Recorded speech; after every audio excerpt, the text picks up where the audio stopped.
Yo, what's up sa inyo lahat mga katag, no? And welcome back sa ating channel. So, for today's video mga katag is meron tayong gagawin na pinaka-basic na video tutorials na naman kung paano gawing Smart TV yung mga ordinary LED TV natin or mga LCD TV, no? Pero bago yan, gusto ko nang batiin yung mga nagpa-shoutout sa mga previous video natin, no? Ayan. So, shoutout muna kay Shahid Tech, no? From Davao del Norte. Ayan. Rosendo and Rosit Channel from Camarines Norte, no? At kay Alfredo Di Moral ng San Remo, Cebu. Ayan, shoutout si Master God bless, no? At sa lahat ng mga grupo natin, mga electronics technician, no? Shoutout sa inyo lahat mga master at samahan nyo po at simulan natin to. So ayan, set up na po natin, naka-connected na po sa wifi yung ating smart box. So ito na po yung kanyang resulta. Ayan. Then punta tayo sa may YouTube, meron siyang remote, sariling remote, no? Ayan. So punta tayo sa may YouTube, then play natin.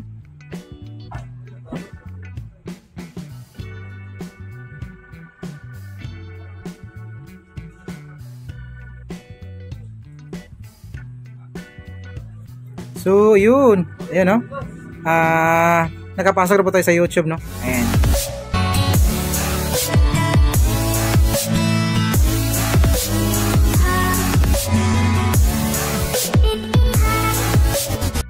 So, ayan, magandang araw sa inyo lahat, mga paps, no? And welcome back sa ating channel.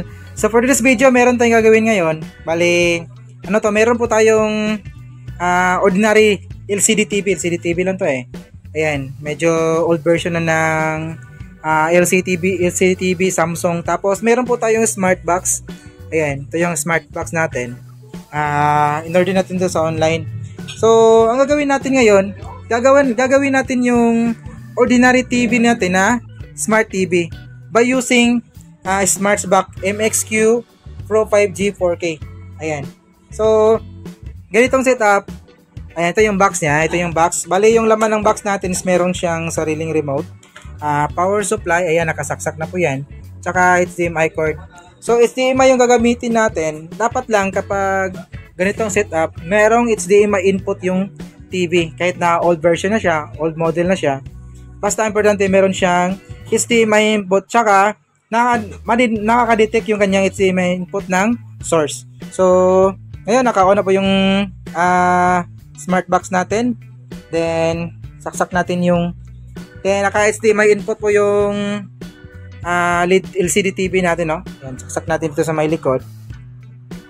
Yan, ito yung kanyang HDMI source. Po natin yung light. HDMI. Ayun, no? HDMI input pala. So tapos ito naman yung source natin galing sa may smart box. So saksak natin dito. Wait. Yan. Pagkasaksak natin. Ayun, no? Nadidetect niya yung smart box natin. So, ito namang smart box natin ito is kailangan nating unang-una malang ang importante pala is meron tayong wifi connection. Dapat meron tayong wifi sa ating bahay or sa kapitbahay natin para makakonect tayo, no? Kasi hindi mo magagamit or useless yung smart box natin kung wala tayong wifi connection. So, ito na yung setup nito. Then, may connect na po natin to sa may wifi natin dito sa shop, no? So, kung bago pa lang, hindi pa na-setup, is kailangan mo siyang i-setup or i-connect sa may wifi. So, ang gagawin nyo is pupunta ka sa may settings dyan, no? Yan, sa may settings. Bali, yung paglipat dyan, scroll ito naman. Yan. Para in-up. Tutok natin dito sa kanyang settings, tapos enter natin dyan para mapasok natin yung settings niya. Ayan. Kapag nasa settings, makikita nyo naman dyan, meron siyang network, sound, display apps, at iba pang mga dyan, kailangan natin yung mga nasa loob ng kanyang settings. So, pupunta kayo sa my network. Open nyo, enter natin yung kanyang network.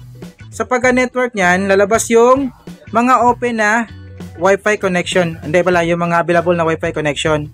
So, dito sa amin sa shop is, ayun na, yan, MetroBest. Then, nakakonekta na po yan. Kapag hindi pa nakakonekta, pag itutok mo dyan, kung anong pangalan ng Wi-Fi nyo sa bahay, pagka-enter mo dyan, ayan, lalabas po yung kanyang input password, then Wi-Fi name din, input password. Then pagkatapos ng pag-input ng password, ano mo na siya, enter mo na, tapos konektado na po yung smart box nyo sa inyong Wi-Fi. So, ganun lang, kasi nakakonekta na kasi to na-set up na natin, nakakonect na kasi ginamit na nga natin to. So, hindi na natin to, Basta ganun lang yung settings. Pupunta lang kayo sa may network, tapos hanapin yung wifi name nyo, then input nyo yung password, tapos yun na. So back na tayo. Ayan, so balik tayo dyan. So pag back guys, ito yung kanyang return para magbalik tayo sa may dito sa kanyang home. Tapos punta na tayo sa then punta na tayo sa kung ano mang gusto nyo. YouTube tayo. Ayan. Ito. Ayan. YouTube. So, open natin, enter natin para pumunta tayo sa YouTube. Tingnan natin kung makapag-YouTube na tayo. Ayan. Nag-open na yung YouTube natin.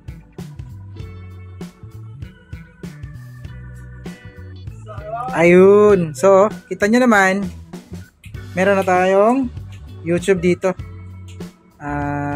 Nakapasok na tayo sa YouTube, no? So, punta na tayo sa kanyang gamitin nyo na remote is yung remote ng smart box natin, hindi yung remote sa may TV.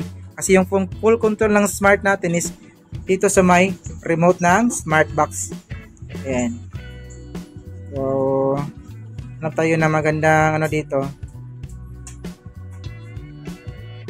Ayan. So, dito tayo. Play natin dyan. So, loading siya. Ayun, no? Meron ng ads. Doon tayo sa ads. Ayan, so konektado na po tayo sa YouTube natin. So ganun lang kasimple. Kahit na kayo lang mismo yung mag-set up is kayang-kaya. Dapat lang meron kayong smart box. Ayan, dapat meron din kayong wifi connection sa inyong bahay. So ang tagal naman ng to.